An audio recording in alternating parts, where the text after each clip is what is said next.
Espérese, ya está casi. Listo. Ya empezó a grabar. Bueno, entonces les comentaba que en la sesión anterior hablamos de las habilidades blandas y nos quedaron pendientes las siguientes. Profundiza, atención al detalle, pensamiento lateral y la de finalización, es decir, la multidisciplinaridad que tiene que ver con uno de los objetivos de esta charla que se llama la creatividad. Y vamos a repasar en un momentico la definición que habíamos dado de habilidades blandas para poder continuar en esta sesión. Y decíamos que son aquellas que se demuestran en la ejecución del trabajo y no están relacionadas únicamente con los conocimientos, sino con la puesta en práctica de una combinación de habilidades sociales, habilidades de comunicación, aptitudes y capacidad de acercamiento con los demás. Entonces, des en cuenta que los procesos en términos de la apreciación, la visualización, se cambian. Y por eso ellos tienen unos pensamientos y unas formas de ser que a veces los tildan de locos, de que no, que están, son unos, no son unos inadaptados, son unos personajes que cuentan con otras fortalezas diferentes a las de las personas comunes y corrientes. Y habíamos quedado aquí en lo que tiene que ver con la atención al detalle y decíamos que el señor Hitchcock fue un innovador en el uso de la cámara para imitar la mirada de una persona. Ojo, la mirada de una persona. Llevando de esta manera a los espectadores a participar de cierta forma de voyerismo. Empleaba encuadres para provocar ansiedad, miedo o empatía y desarrolló una novedosa forma de montaje fílmico. Entonces, y el personaje, el detalle lo orientaba a través de los códigos. Acuérdense que los códigos, por ejemplo, en el ejercicio de la creación, están dados por los perceptivos, los icónicos, los iconográficos, los retóricos, los del color, etc. Pero este personaje dividía en tres tipos de códigos. El preiconográfico, lo que representa. El iconográfico, lo que significa. Y el iconológico, el contexto. Y a partir de estos códigos era que él creaba con los que él desarrollaba sus ejercicios. Ya en términos de moda, que siempre lo estamos relacionando, aparece el señor Chalayan. Y este personaje era una mezcla perfecta entre la tecnología, la belleza y el diseño. Él no se consideraba diseñador de moda, él se consideraba artístico, era un artista. Y es el creador del concepto de la ropa animatrónica, basada en prendas de alta costura animadas gracias a la tecnología. O sea que lo que hacía este personaje era que ya siendo un adelantado en la creatividad, le involucraba elementos tecnológicos a la moda.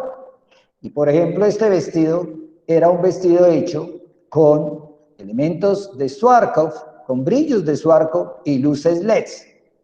Pues esto en su momento era una señora novedad ver este tipo de prendas.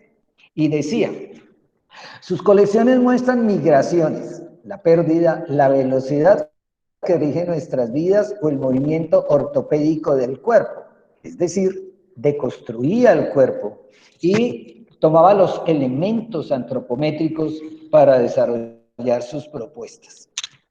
Une el arte, la moda, la arquitectura, las ideologías, la crítica y la tecnología, dando lugar a una expresión artística a través de la... Como lo ve, entonces hay tres elementos básicos: moda, arquitectura y tecnología. Ahí estaba el hacer de este diseño. La otra, el otro referente se llama la perseverancia. Y uno se encuentra con lo siguiente. Walt Disney tuvo para desarrollar esa película de Blancanieves, duró 10 años y a punta de fracasos hasta que por la perseverancia lo logró.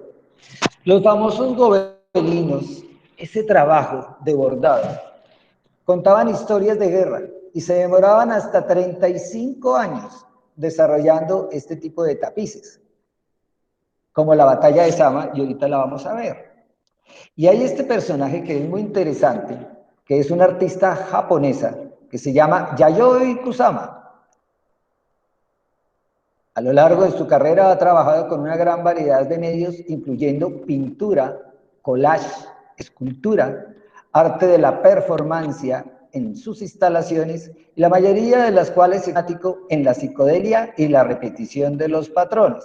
Entonces, dése cuenta que cada uno de estos personajes tiene una línea conductual, y la línea conductual de psicodelia, es decir, productos llenos de color, y la repetición del patrón. Este personaje, por ejemplo, en esa obra que ven ahí, que era un inflable de Kusama, la cual consiste en un rostro rodeado de tentáculos que se asimila al sol. La pieza de color rojo está decorada con cerca de 300 lunares blancos, patrón característico de la obra de esta japonesa.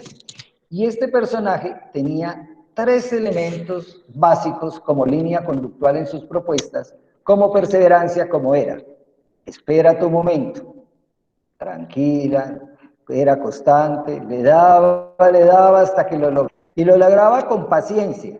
¿Y remataba en qué? En la constancia, porque la constancia es un sinónimo de perseverancia. Y miren las obras de las cuales les hacía referencia. Entonces, a estos eran los gobelinos, ay, perdónenme, los gobelinos, y para llegar a ese detalle en términos de elementos elaborados a partir del tejido sobre unas mallas, oiga, eso era algo espectacular. Y aquí vemos nuestra diseñadora japonesa, Yayoi Kusama, y en su mundo de la psicodelia. Estas eran las obras y esta era ella. Dense cuenta que ella también se identificaba con su habilidad blanda. Ya en la moda, está el señor Chalayan, conocido y reconocido por su marcado espíritu pop, porque los dos eran de la misma época. Cuando el señor Yves Saint Laurent sacó su vestido Mondrian, pues este personaje también era, y estamos con la moda pop y el arte pop. Utiliza el color y los elementos gráficos para construir otra dimensión de diseño. Otro recurso, como perseverancia, el color. ¿Y qué pasó con el color de este personaje? Los retos de la moda están en reinventar piezas atemporales. Ojo con esos compromisos de atemporalidad, porque pasan los tiempos y todavía están vigentes. Eso sí es lo máximo. Su estilo se caracteriza por el uso de colores brillantes e iconos, y los iconos de Warhol, mezclando lo antiguo, lo nuevo, con un toque de ironía y de insolencia. Entonces los vestidos para la época de estos, estamos hablando del siglo pasado, eran impactantes y llamaban la atención. Y decía este señor: la moda es parte de una cosa enorme, de un medio increíble de creatividad. Cómo conceptualizaba y cómo definía su perseverancia. Y lo más interesante de este personaje, el señor Hussein Chalayan, que él debe estar por el orden de los 80 años, y hoy, con 80 años, es el director creativo de Benetton. ¿Por qué? Porque el tipo es un personaje que es tan hábil en la paleta de color, en la mezcla de color, y como Benetton se identifica con el color, pues Benetton es perseverante a través del señor Chalayan. Bueno, otra habilidad para tener en cuenta es la que se denomina el pensamiento lateral. Y esto la creó el señor Edward Bono.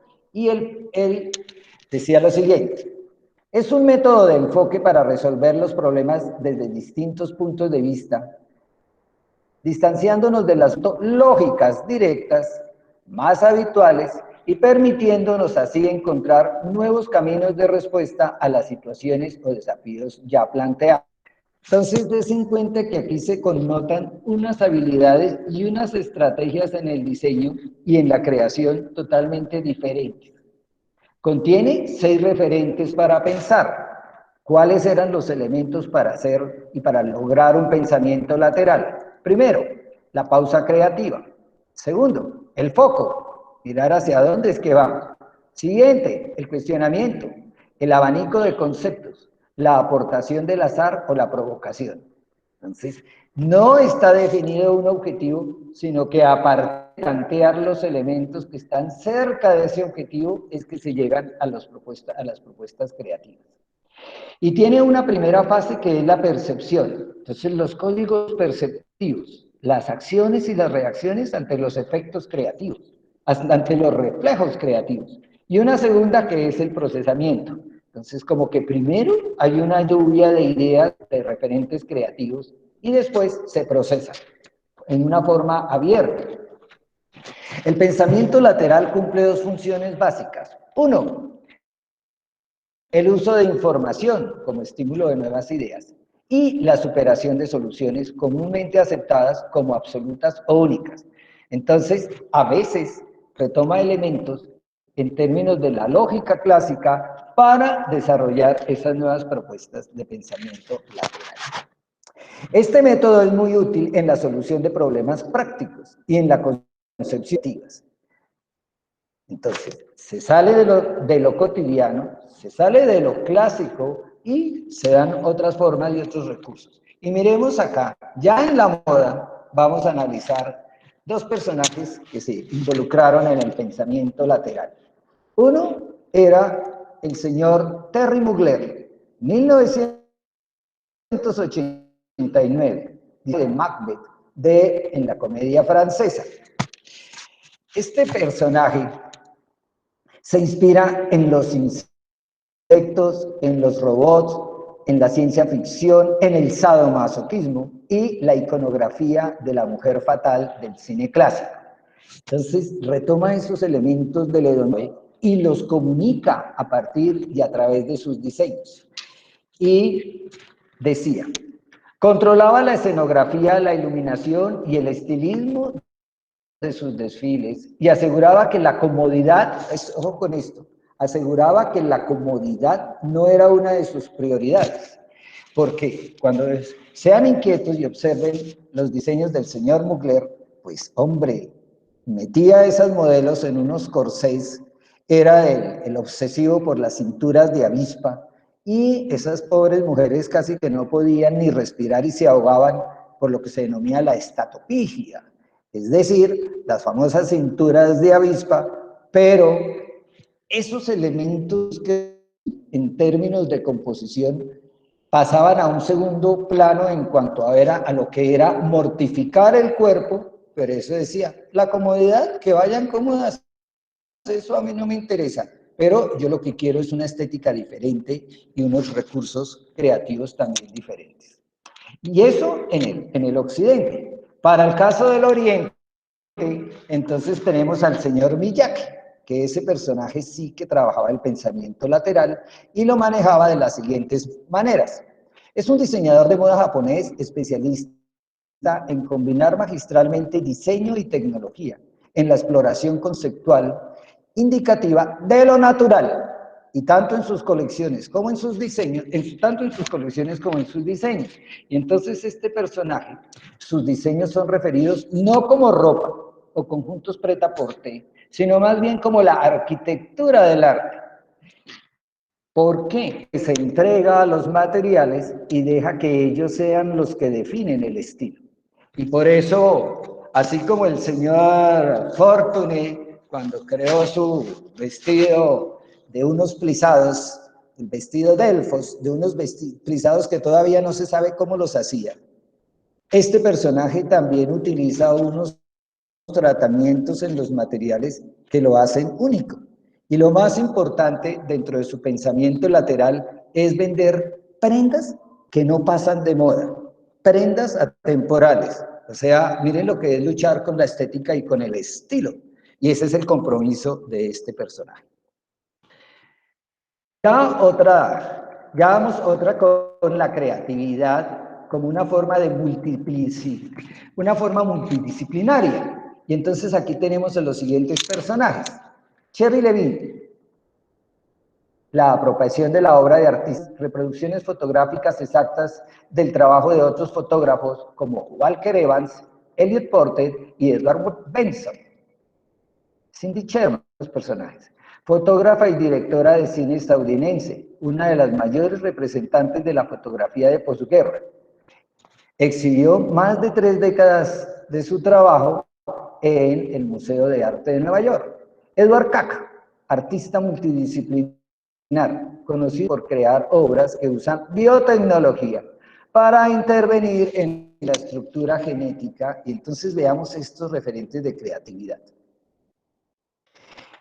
Adjuntando a estos, antes de ver la tipología de obra de estos creativos, está el señor Da Vinci, que era un personaje paranoico, era un personaje supremamente observador, era un desafiante contra los principios y los conocimientos del momento, y por eso, por ejemplo, con su obra El Vitruvio, que todavía está vigente con lo que tiene que ver con la proporción áurea, presente, pero está presente porque logró los desafíos creativos. Y entonces miren acá, en el primero, arriba está Cherry Levin y abajo está la obra de arte. Entonces ella cogía la fotografía y la llevaba al lienzo de tal manera que fuera casi una fotografía, como para que se den cuenta el grado de dedicación y la parte multidisciplinas, coger la fotografía y llevarla al lienzo. Para el caso de Cindy Sherman, entonces lo que ella quería comunicar era el sentimiento de lo que ella fotografiaba. Y para el caso del señor Edward Kac, entonces lo que hacía era que le metía biotecnología. Y esta obra se llama Alba, que es un conejo que maneja la luz como una forma diferente a través de los brillos, etcétera, y esa era su obra, pero la búsqueda estaba en términos de la biotecnología. Ya pasando a el arte post-internet. Acuérdense que el arte hasta el video art, teníamos un arte que se empieza a aplicar a todo lo que es los sistemas de comunicación a partir de los computadores.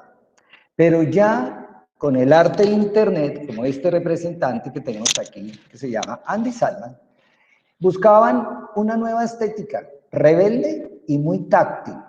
Es decir, táctil no por tocar ni nada de eso, sino táctil en el sentido de la ejecución a partir de un computador. Buscaban unas posibilidades estéticas y de análisis, es decir, confrontaban esa realidad, la realidad y la realidad no física. Representantes de este arte internet tendremos a Andy Salman, como la obra que vemos ahí, Cory Arcángel, a Marisa Olson y a Shab Glass. Se trata de un concepto que exime de significado, o sea, miren la filosofía de este arte, se exime los significados, es decir, ¿qué impacta? Lo visual. Puede que tenga contenido, no nos importa que tenga contenido, pero sí nos importa que impacte. Otras características del arte post-internet con nuestra representante, Cory Arcángel, es que como estos personajes son nativos digitales y desde que nacieron aprendieron y se involucraron en el ejercicio del mundo digital y lo pasaron al mundo no físico, pues ellos crearon un arte post-internet con características esencialmente de configuración por la conectividad digital. Estaban permanentemente conectados. Este arte, y aquí tenemos también otra representante, doña Marisa Olson, entonces se logran unas formas post-internet a partir de diseños PIX o formas digitalmente deformadas. ¿Qué quiere decir esto? Que a partir de la experimentación, así como ciertos diseñadores llegaban y se daban unos desórdenes o unos no cumplimientos del patrón y se creaban construcciones como Rey Kabakubo y demás, diferentes. Entonces, a partir de lo digital, se llegaban a unas composiciones inesperadas con colores hiperreales y saturados. Es decir, a partir del error se logra también una fuente de creatividad en el arte post-internet. Ya en la moda, entonces también viene un proceso de búsqueda y de desafíos. Por ejemplo, la moda sostenible a partir de las algas que hace una empresa que se llama Algal. Los hongos para crear ropa a la medida, otra empresa que se llama Nefa. Bacterias para teñir la ropa, Faber Futures. Seda de araña, Amsilk. Entonces, des en cuenta que ya en la moda también hay unos procesos de desafío creativo en términos de la búsqueda y de materiales no cotidianos, porque de todas maneras esto ayuda a contribuye con lo del calentamiento global, la moda sostenible y demás. Y miren la filosofía, la nueva filosofía de la moda en términos de la contemporaneidad. Queremos una industria de la moda que sea limpia, saludable y sostenible para los trabajadores y para los usuarios finales. Esto lo aseguraba doña Nata Krebs, que es una de las fundadoras de Algalife, y decía, somos el motor verde de la revolución de la moda. Entonces ahí hay unos conceptos bien interesantes que nos orientan hacia lo que es la moda después de toda esta pandemia, la cual nunca va a ser lo mismo de lo que sucedió antes de esa misma. El arte digital tiene las siguientes características como tal. Es interactivo, se sacrifica lo real.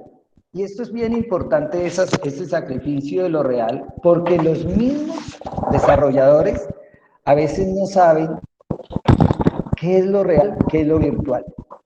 Se da una democratización de las imágenes, porque así como, por ejemplo, todas estas charlas y demás se democratizan, se ponen allá en la plataforma, todo el mundo las ve. Para el caso del arte digital es lo mismo, porque el diseñador en más de una ocasión parte de lo que otros crearon a partir de la imagen y continúan creando ¿qué? Imágenes no estáticas e imágenes que están cambiando. Y fuera de eso tiene otro elemento bien interesante, que trabajo creación, porque se aplican otras disciplinas y pueden involucrarse, como veíamos en la parte interdisciplinaria, el arte propiamente dicho, puede también involucrarse la fotografía, pueden involucrarse otras ciencias que normalmente no estaban y que no eran relativas al arte tradicional. Y se dice que hay como una competencia entre lo que es lo tradicional de la trama en la obra de arte y el pixel. Entonces, la competencia entre la trama en el nuevo arte, en el arte digital, son los píxeles. Y entonces hay otro elemento para tener en cuenta. Anteriormente, una de las técnicas con que se desarrollaron las primeras obras era el famoso temple. Pero el temple tenía un proceso, tenía un problema, más que un proceso, un problema que era que las obras se quebraban y duraban muy poco en el tiempo. Y entonces esto se hacía con clara de huevo y unas técnicas que ellos tenían los artistas de su momento. Pero cuando Clementina y aparece el óleo, pues ya, aunque las obras se demoraban más en secar, pero perduraban en el tiempo. Es decir, se alteraron y se cambiaron los espíritus estéticos. Con el arte digital se alteran y se cambian esos espíritus estéticos. Miren lo siguiente. A este personaje, el señor Galimberti, a él se le atribuye la creación del arte digital. Y entonces, en donde se analiza el proceso de la tecnología. Y lo mismo, mientras que en el arte tradicional, la herramienta era el caballete, en el arte digital, la herramienta y la infraestructura estructura la constituye el computador. Pero va más allá, porque no es solamente un arte para ver y para colgar, sino que también se involucran dispositivos. Entonces, es un arte que da la posibilidad de la kinesis, del palpar, del tocar y de definir nuevas texturas, nuevos acabados, nuevos tratamientos. Y fuera de eso, no lo hace un solo artista, sino que se hace con más de un artista y en más de un espacio, creando unos espacios colectivos. Por lo tanto, el arte digital engloba una serie de disciplinas creativas en las que se utilizan tecnologías digitales en el proceso de producción o de la exhibición. Es decir, seguramente estos espacios colectivos de exhibición son mucho más complejos que las del arte tradicional. ¿Por qué? Porque no es solamente la obra para ver, la obra para observar, sino que la obra que transmite sensaciones con el sonido y los efectos visuales. La informática y los nuevos medios de producción, tratamientos, constituyen un campo fértil para el desarrollo de la expresión artística. Aparentemente ya no es que todo el mundo lo hace, no, seguramente es mucho más compleja porque hay muchos más ingredientes y más de uno está involucrados en el desarrollo. Y veamos lo siguiente. Este arte va evolucionando y hoy se llama el arte medial y tiene diferentes asignaciones a su vez, o es conocido de varias formas. Arte digital, arte electrónico, arte multimedia y arte interactivo. En todos hay una línea común, todo lo que son las redes, el computador y todos esos elementos de interacción con ese ente que se denomina, según el señor McLuhan, cuando él hablaba de que el computador es la extensión del cerebro. Este arte medial, el computador es la extensión del cerebro. Existe una estancia medial y una revaloración del arte. Anteriormente, el arte era para colgar y se dieron cantidad de variaciones para llegar a lo que fue el desarrollo de la posmodernidad y de la hipermodernidad en el arte, tales como movimientos como el fluxus, el happening, las instalaciones, el arte conceptual, el arte futurista, etc. Todos estos fueron los antecesores del arte medial. Y lo mismo que el videoarte, donde son los primeros acercamientos a involucrar el computador en la visión y en la creación artística.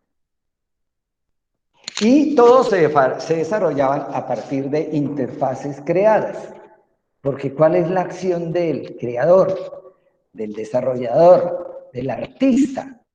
Entonces es retomar todos estos elementos a partir de lo que ve, lo que percibe, de los códigos, de la sensación, etcétera, de lo que quiere comunicar y definir otras formas, como lo pueden llamar el meta art o el web art, es decir, un arte medial con diferentes nombres.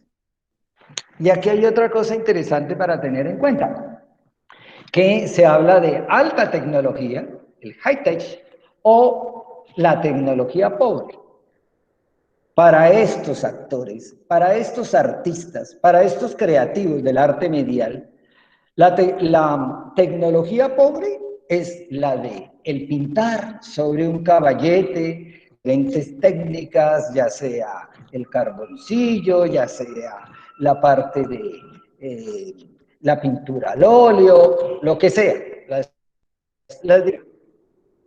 Pero la alta tecnología está en torno de el arte digital, el arte electrónico. La herramienta, vuelvo, insisto, es el computador y no el pincel, que es el que hace para ellos que haya una tecnología pobre.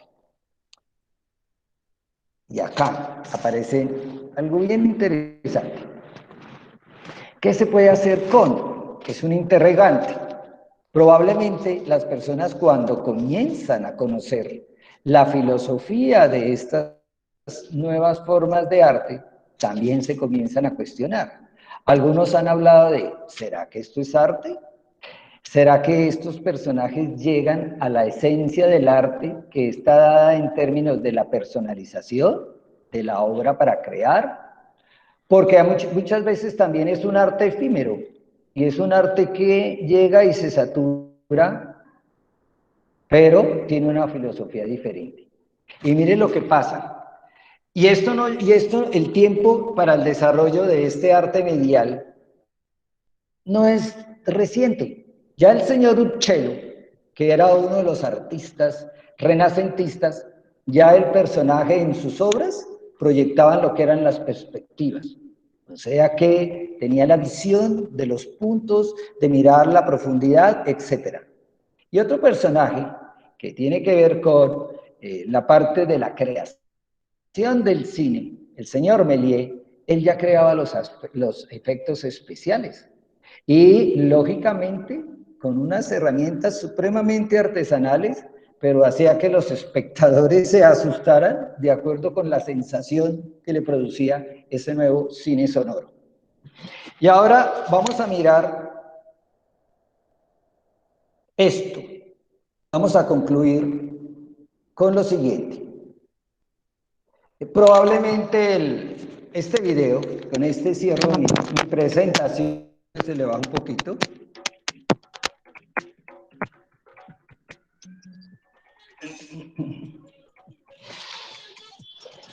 Observen lo siguiente.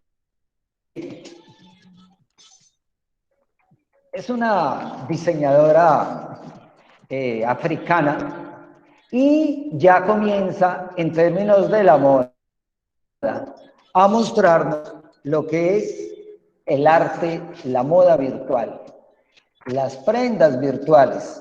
Y si uno se pone a revisar esto, ahí está lo relativo al arte digital. Pero más interesante que observar esto es el análisis de lo que estamos viendo. Y uno se pone a revisar. Todo lo que constituye el lenguaje de la moda está acá.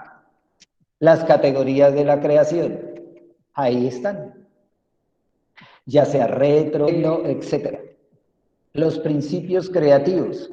¿Hay desplazamiento? Claro que hay desplazamiento. ¿Hay calificación? Claro que sea calificación. Ya sea una calificación de lo fino o de lo divertido. ¿Hay un manejo de imágenes? Claro. Para algunos vendrán unas imágenes clásicas, para otros verán otras imágenes en términos de la visión del pasado, de lo natural, de lo artístico, de lo creativo. ¿Hay valores? Sí. Tenemos los valores en términos de el producto, valores de funcionalidad, valores de estima, valores económicos. También hay valores en términos del cliente. ¿Hedonismo? Claro que aquí hay hedonismo.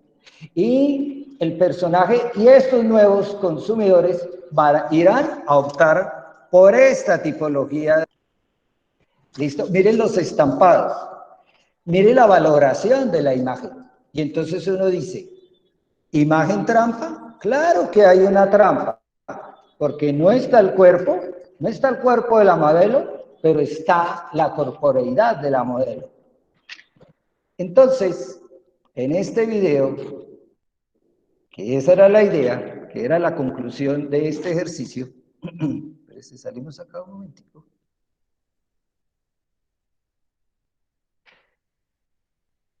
Quería mostrarles,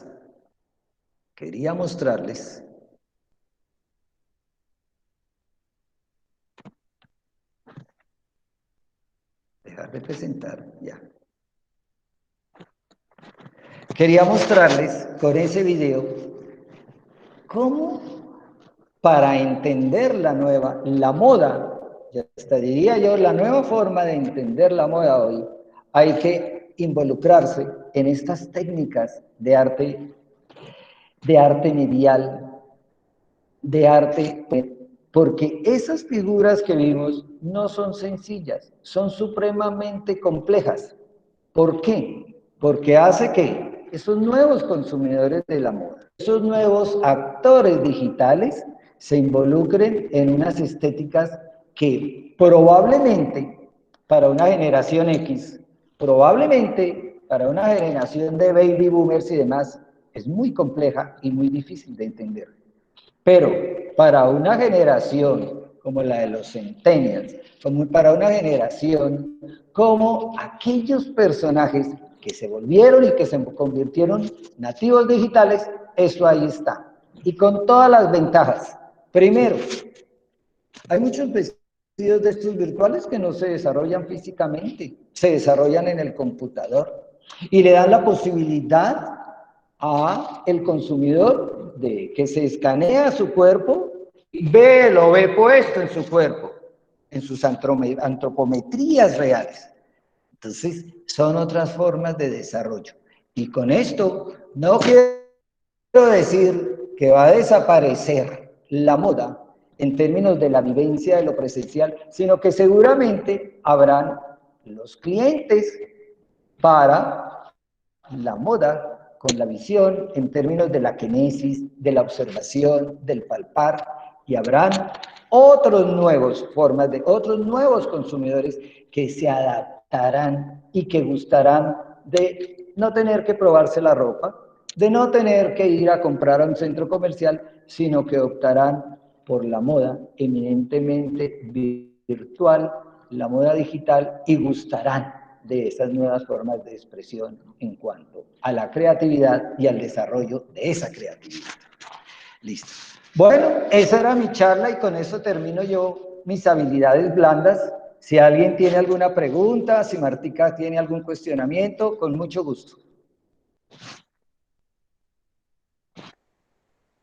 Pues dejemos saber si alguien tiene una pregunta. Yo no tengo ningún cuestionamiento, sino muchos agradecimientos con usted por esta charla y con la decanatura por permitirnos hacerla. Entonces, por favor, si alguien tiene alguna pregunta, puede dirigirse al profesor Mauricio Lara.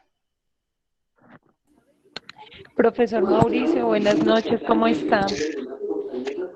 Muy Uy, qué agradecida con gusto su verla, charla. doña Marcela Archila Cortés, cuénteme. No, muy agradecida con su charla. No tengo preguntas, me queda todo claro. Muy entendible toda su charla. Sí, Le agradezco mucho su sí, tiempo y todo lo que nos brinda a nosotros como estudiantes. Solo quería claro decirle que sí, eso, le agradezco mucho, me despido de usted porque tengo una clase, pero muy agradecida de verdad. claro que sí.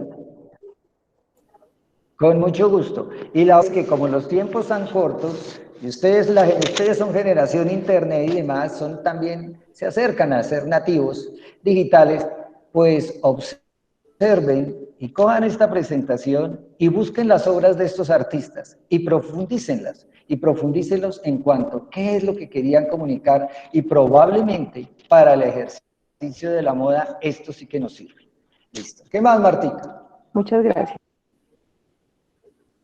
Con mucho Buenas gusto. noches, Mauricio. Muchísimas gracias por la charla, muy interesante. Y hay muchas cosas por Gracias, niña aprender. Sandoval. Te agradezco mucho por esa charla. Claro Sobre que todo sí. para los estudiantes les van a abrir mucho la mente para que ellos puedan empezar a diseñar y hacer cosas Claro que sí. interesantes. Muchas gracias, Mauricio. Sí, sí. Listo. Y entonces lo que les insisto, lo mismo que el cine, lo mismo hasta que las mismas comedias y demás son unas señoras fuentes de inspiración para el desarrollo de la moda. Listo. ¿Qué más? No, muchas gracias de Bueno, nuevo, querido Mauricio, listo. por estar Bueno, acompañándonos. gracias. Listo. Bueno, la idea hoy es que Martica me presionó porque me dijo que hoy sí tenía que cumplir horario, que mi clase era 45 minutos. Creo que lo logramos, Martica. Martica, muchas gracias y nos estaremos viendo en nuestras próximas sesiones. Y lo mismo gracias a la decanatura por habernos dejado el espacio, muy amables, y no olviden que el arte, la moda y la creatividad van siempre juntos en los procesos creativos. Gracias, Listo, profesor. muchas gracias. Muy amable por su charla. Gracias, Martica. Un abrazo y muy amable por dejarme el espacio. Muchas gracias. Chao. Chao. Bueno, muy agradecidos con todo por asistir a la charla y pues quedamos pendientes. Si vuelve a haber otra charla, si podemos conseguir otra charla, pues los estaré invitando. Gracias, profesora Julieta, por habernos dado el espacio. A todos ustedes, a ti, Martica, y a todos los estudiantes y profes que nos están acompañando. Un abrazo gigantísimo. Muchas gracias, feliz noche para todos. Feliz noche, Larita. Muchísimas gracias y feliz noche para todas.